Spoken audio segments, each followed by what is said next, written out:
fluctuate up and down every month with 2.5 kilos up and down. Because that's hormonal, it's normal. So I think people don't understand the normality of how we... Is one hormonal as well? Or what is that? Okay, never mind. I'm normal. not going to make it about me because we always have this. I always go back. Really, to fluctuate up and down. It's completely normal. I'll tell you why. Say now you have a night of binge watching Korean Netflix. Yeah. And then you have only 3.5 hours of sleep. Yeah. Immediately your cortisol hormone, immediately you're going to feel bloated and heavy the next day. That's not because you ate. That's not visceral or subcutaneous fat. Yeah. That's got nothing to do with it. The body is sleep deprived.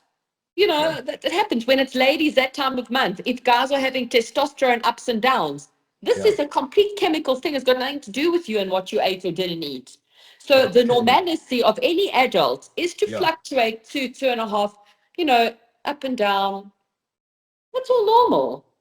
Dr. Elenia K with us on the aftermath as we start this particular YouTube journey, right here on the Chris Jordan. I think I called my channel Chris Jordan Media or Chris Jordan. It's obviously very There's only one king of media, and it's Chris Jordan. It's Thank you. Self-centric, 100%, Thank nothing you. original. But anyway, when we excuse one for another, we have the skill. So, for example, willpower. Of course, I have it. I've showcased it many 100%. times. But on the off chance I decide I don't want to, I blame my lack of willpower. So, what do you tell? What's? I don't know whoever might be listening to this. I don't know how my credibility is going to go after they hear what my response is. But I've always promised myself that, and I wrote this in my thesis. I always promised myself that if we are counseling our fellow human, we have to be as transparent and real as possible. Okay. Yeah. And so for me, I think that the most important thing there is to let you know that that's all very normal.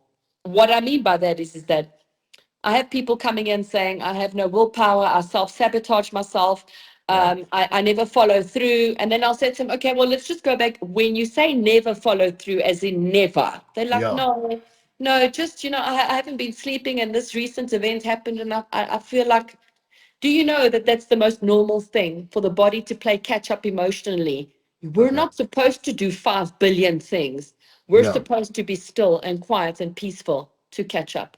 And what happens is because we've been trained that if we're not manically doing something, there's something wrong with us, 100%. Yeah. That's not it. Totally. Yeah, but also me. No, you're 100% guilty. You are. But you know what? It's the devil you know.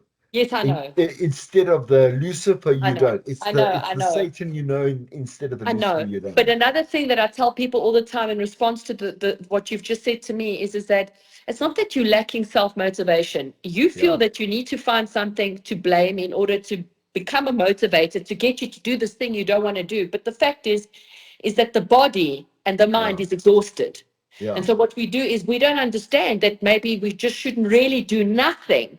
And so instead of just understanding that and implementing that and living that for a day or two in the manic months that we live, we find something about ourselves to nitpick and blame in order to find a reason why we are at this point. Wait is one thing. It's about the momentum. I keep saying this, momentum. Because what we're doing here, we're doing here, we're doing here, we're doing here, we're doing here, that type of thing. But then why don't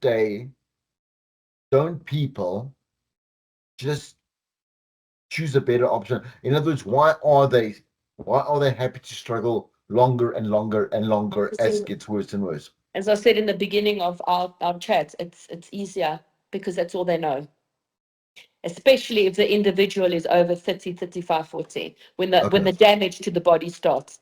And so not only are they clinically ill, say now a heart condition, a thyroid problem, bone issues like from the weight on the knees and the elbows, diabetic, cholesterol, whatever comes with massively overweight for many years, because those all come. If you're overweight for a long time, you've got sleep apnea, you've got diabetes, you've got cholesterol, you've got lots of problems.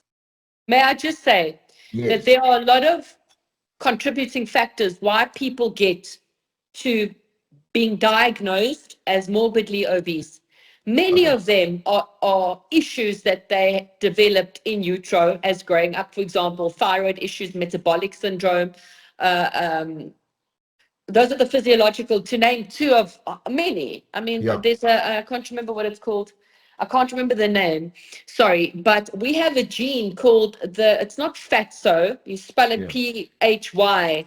It's responsible for the correct signaling from the stomach, the guts, we've spoken Yeah. about this so Yes. much, to the brain and back Yeah. to alert the body, the stomach is full, stop eating. There Yeah. are hundreds of thousands of people that have um not mutation, what's the word, it doesn't work. So you Yeah. find a lot of people eating, vomiting without stimulating the vomiting from the overeating, starving, eating again, they can't get full, the Yeah. body purges the food on its own because they've overeaten. That's Well, not their fault, that's a but physiological issue they have. But then these are what? physiological issues, and then we have to contend with the emotional issues. A lot of people hide behind the blanket of weight. They don't want to Yeah. be seen. They don't Yeah. want to be looked at from past traumas or whatever it could be. I work with that quite a bit. But mine is from the opposite spectrum mostly because I have 3 patients that are underweight, one severely so. Okay. And they suffer just as bad, and I'd say maybe if not worse than patients that are overweight, because for them being underweight for a very long period of time causes irreparable damage to bones and organs and hormones. Yeah. And theirs is mostly emotional, not physiological. The one young girl has a thyroid issue, so out of the 3, the 2 is purely based, they got to that point from an emotional trauma. Yeah. But Yeah. for me, if I'm sitting with someone who comes and says, I have a weight problem, I've tried every medication there is, I've gone to the gym, it makes me physically ill, I Yeah. can't come right. And the reason is you have to look at how difficult it actually is for someone who's, number one, clinically ill, is Yeah. carrying a vast amount of excess weight. It's physically unpleasant, it's Yeah. uncomfortable, it doesn't feel nice. And then we have to work on the emotional part of it. Yeah. Your family thinks you're pathetic because all of them look like this. This is how you're genetically made to look. Yeah. Look at me and your dad. We look just like you. There's nothing wrong with you. God made you perfect. You're fine. Yes. You're fine. So you're contending with that. You're Yeah. contending with people telling you, how can you get full on a salad and some vegetables and a piece of chicken breast if that's what they're supposed to eat?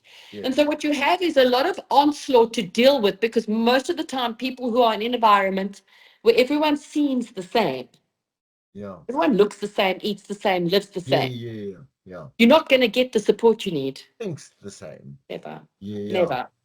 And also, people find it a lot more acceptable and to tolerate if you're on medication for your problem, as opposed Yes. to going on this ridiculous diet. And why are you eating rabbit food? And then I'll always say to them, no problem. Go back to your environment. In other words, it Yeah. could be your spouse, your parents, your work, whatever, your community, and say, where did it get me? Yeah. Because, Chris, we've discussed this. For me, my biggest fear is to be ill. Yeah. I don't do well when I'm ill or feeling weak. I hate it. I know Yeah. I'm going to get sick from time to time, and that I can Yeah. tolerate. Yeah. But for me, nothing can possibly taste as good as feeling strong and healthy because I have been sick and Yeah. I hate it. Yeah. You Yeah. understand, Yeah. Yeah. Yeah. and so for me, Course. it's not like I'm sitting on a glass tower. Like when I specialized in the clinical nutrition and in the nutritional psychologist, I'm not sitting in a glass tower lecturing to women who have Yeah. infertility issues. I got Yeah. told my whole life I'm never going to have kids. It's not Yes. something I can't sympathize with. But for me, if you're sitting in front of me, what Yeah. what did that lifestyle get you? Yeah. Where are you with that Yeah. lifestyle? Nowhere. Yeah.